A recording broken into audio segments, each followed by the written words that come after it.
বুঝা যায়নি গোবরের লাঠি। ভাই সেই কালার দেরো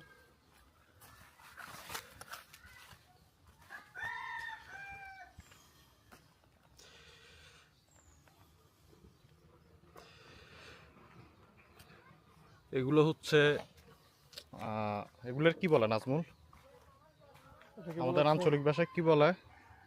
এগুলো হচ্ছে গোবরের লাঠি। গোবর দিয়ে গোবর মেখে বাঁশের মধ্যে, বাঁশের না কিসের মধ্যে গোবর মাখে, বাঁশের মধ্যে মেখে জ্বালানি তৈরি করা হয়।